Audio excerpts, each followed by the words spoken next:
আমাদের বিয়েটা হয়েছিল সম্বন্ধ করে। তাতে আমাদের ভালোবাসায় কোনো খামতি ছিল না। ব্লাউজের হুক বা চেনের এক্সট্রা লাগিয়ে দেওয়ার সময় ছোট্ট মিষ্টি খুনসুটির সাথে অফিসে যাওয়ার সময় গালে একটা ছোট্ট হামি, রাস্তার বাঁকে গাড়ির বাইরে হাত বের করে হাত নাড়া, এমন অনেক কিছুই ছিল বাঁধা। কিন্তু সেদিন রাতের একটা ফোন কল, আর তারপরেই কোথাও যেন একটা ছন্দপতন। তিস্তা ফোন করেছিল, দ্বিধা জড়ানোর স্বরে বলল আকাশ। রাতের আঁধার কিছু কথা বলতে আর শুনতে যোগ্য সংবাদ করে। বুঝলাম তাল কাটার কারণটা কি। আকাশের কাছ থেকেই শুনেছি তিস্তা মানে ওর প্রাক্তনের কথা। আমি চুপ করেই থাকলাম। জানি আকাশের কথা এখনও শেষ হয়নি। এফবিতে আমায় খুঁজে পেয়ে যোগাযোগ করে। তাই না কি বলনি তো? পরশু কলকাতায় আসবে, একদিন তোমার সাথে আলাপ করতে চায়। বেশ তো, একদিন আসতে বলো। যথাসম্ভব নিষ্ক্রিয় থাকার চেষ্টা করলাম। সত্যি বলছো? বিস্মিত আকাশ পাশ ফিরে আমায় হালকাভাবে জড়িয়ে ধরল। বেশ মানসিক চাপে ছিল, এটা নিয়ে বোঝা গেল। প্রায় সঙ্গে সঙ্গেই ঘুমিয়েও পড়ল। এও বুঝলাম শুধু ফোনই আটকে নেই ব্যাপারটা। নতুন করে আগুন লাগলো কি মনে? ওর কাছ থেকে শুনেছি তিস্তা খুব দাম্ভিক, আত্মকেন্দ্রিক মেয়ে। আকাশের তিস্তার মতো মেয়ের সঙ্গে প্রেম হওয়ার নাকি কথা নয়। তাও হয়েছিল দেখে বন্ধুরা খুব অবাক হয়েছিল। বর্তমানে তিস্তা বিরাট চাকরি করে। ক্যারিয়ারের জন্যে ভালোবাসাকে অবলীলায় ছেড়ে চলে গিয়েছিল। বেশ সময় নিয়েছিল আকাশ নিজেকে সামলাতে। সেই মেয়ে এক নিতান্ত আটপৌর গৃহবধূর সঙ্গে দেখা করতে ইচ্ছুক। সে কি এমনিই, নাকি অন্য কোনো উদ্দেশ্যও আছে? এমন সময় ঘন ঘন জলদগম্ভীর আওয়াজ বলছে আকাশ ভেঙে বৃষ্টি নামতে পারে যে কোনো মুহূর্তে। আমার জীবনের সাথে বৃষ্টির এক গভীর সম্পর্ক। যেদিন আকাশদের বাড়ি থেকে আমায় দেখতে গেল, গ্রীষ্মের দাবদাহ নেভাতে মরশুমের প্রথম কালবৈশাখী এসেছিল প্রবল বৃষ্টি নিয়ে। সকলে খুব চিন্তিত, দূর থেকে কী করে পাত্রপক্ষ আসবে। ভাবছে বাধা পড়লেও বুঝি শুভ কাজের আগেই। আমার ঠাকুমা যদি বলেছিল কোনো কাজের আগে বৃষ্টি হওয়া শুভ। হলো তাই। ঝড় বৃষ্টি মাথায় নিয়ে ওরা এলেন আমায় দেখতে। সেদিনই মাঘের শেষ তারিখে বিয়ের দিন ধার্য করে গেলেন ওরা। সবাইকে চমকে দিয়ে বিয়ের আগের দিন বেশ বৃষ্টি হলো। ঠাকুমা আবার শ্লোক কাটলেন, যদি বর্ষে মাঘের শেষ, পুণ্যি রাজার ধন্যী দেশ। আমি নিজে যদিও বৃষ্টি খুব ভালোবাসি, কিন্তু আজকের বৃষ্টি কি কোনো অশনি সংকেতের ইঙ্গিত দিচ্ছে? ঘুম আসছে না। ব্যালকনিতে গিয়ে আমার একান্ত জায়গা পাখির বাসার মতো দোলনাটায় বসলাম। বসতে না বসতেই বেশ জোরে বৃষ্টি শুরু হয়ে গেল। আমাদের অ্যাপার্টমেন্টের উল্টো দিকে একটা বেশ বড় পুকুর। পুকুরটার চারপাশে আলো দিয়ে ঘেরা। সামনেই একটা মাঝামাঝি উচ্চতার নারকেল গাছ। লাইটের আলোতে ওর গাছের পাতা থেকে জল পড়াটা দেখতে দুর্দান্ত লাগে। লোকে বলে শহরে চট করে ব্যাঙের ডাক শোনা যায় না, কিন্তু আমাদের এখানে বৃষ্টি পড়লেই তাদের আর পায়কে। যথারীতি তারাও শুরু করে দিয়েছে বৃষ্টির সাথে যোগ্য সঙ্গত। পুকুরের মধ্যে বৃষ্টির ধারাপাত, ব্যাঙের ডাক, নিঝুম চারদিক। চারতলার উপর থেকে দেখতে কী যে মায়াবী লাগছে। কিন্তু কয়েক মুহূর্ত সঙ্গে সঙ্গে ওর আবার তিস্তার কথা মনে পড়ে গেল। অনেক কষ্টে আটকে রাখা বৃষ্টি আমার চোখও ছাপিয়ে গেল। এক অজানা ভবিষ্যতের আশঙ্কায় ভীষণ কাঁপুনি হতে থাকলো ভিতর। দেখতে দেখতে তিস্তার আসার দিন চলে এলো। আকাশ কত বাজার করে আনলো। তিস্তা এটা ভালোবাসে, ওটা ভালোবাসে করে করে অনেক কিছু রান্নাও হলো। আকাশের বারণ সত্ত্বেও মিনুদির সাহায্য নিয়ে আমি সব করলাম। যদিও করতে বুকটা ফেটে যাচ্ছিল, কিন্তু কিছুতেই ওকে সেটা বুঝতে দিইনি। যথাসময়ে তিস্তা এলো। বিয়ের উপহার হিসেবে আকাশের জন্য এনেছে একটা শ্যাম্পেন, আর আমার জন্য একটা মুক্তোর সেট। সেই শ্যাম্পেন নিয়ে দুজনের কত কথা।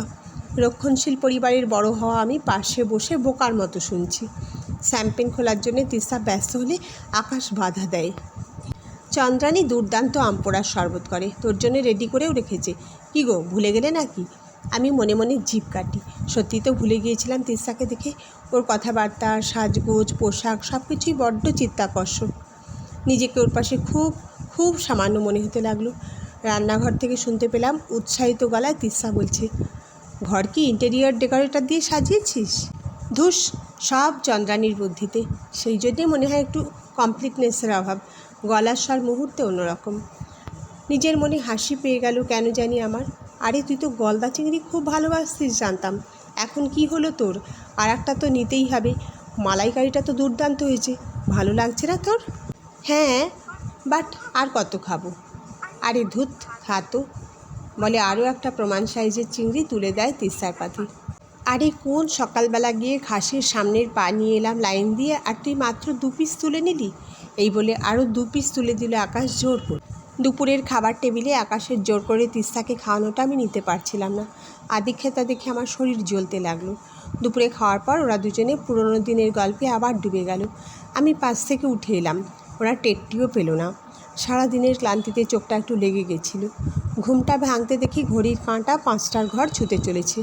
ওরা দুজন ব্যালকনিতে, বুঝতে পারলাম।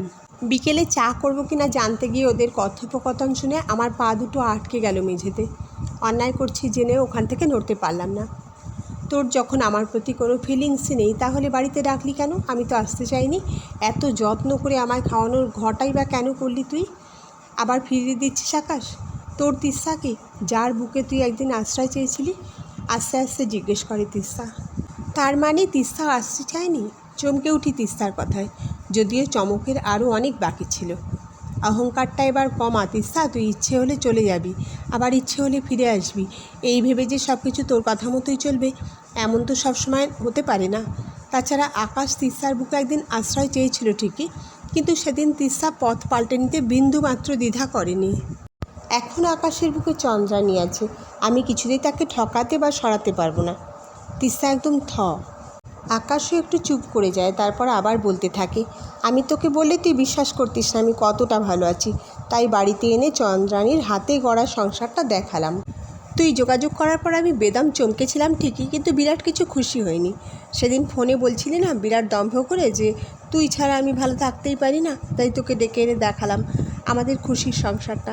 যদিও একান্তই তোর প্রবলেম যে সেটা তুই এখনও বিশ্বাস করছিস না। আবার একটু থামে আকাশ। তিস্তার মুখে এখনও কোনো কথা নেই। আমিও বুঝতে পারছি না কি করা উচিত আমার এই মুহূর্তে। তিস্তার সেই অবাক হওয়া দৃষ্টির সামনে আকাশ বলে চলে, আর তোকে যত্ন করে খাইয়েছি কারণ তুই আমাদের অতিথি, জাস্ট অতিথি সৎকার বলতে পারিস। জেনে রাখ, এটাও আমার চন্দ্রানীর কাছ থেকেই শেখা। আমি বারণ করা সত্ত্বেও ও নিজের হাতে সব রান্না করেছে তোর সম্পর্কে সব জানার পরেও। আড়াল থেকে দেখতে পাচ্ছি স্তব্ধ তিস্তা। নিজেকে ধাতস্থ করতেই মনে হয় জিন্সের পকেট থেকে সিগারেট আর লাইটার বের করছে। আকাশ সঙ্গে সঙ্গে বলে, নো তিস্তা নো, স্মোক করিস না। বাবা, এত নিষেধ?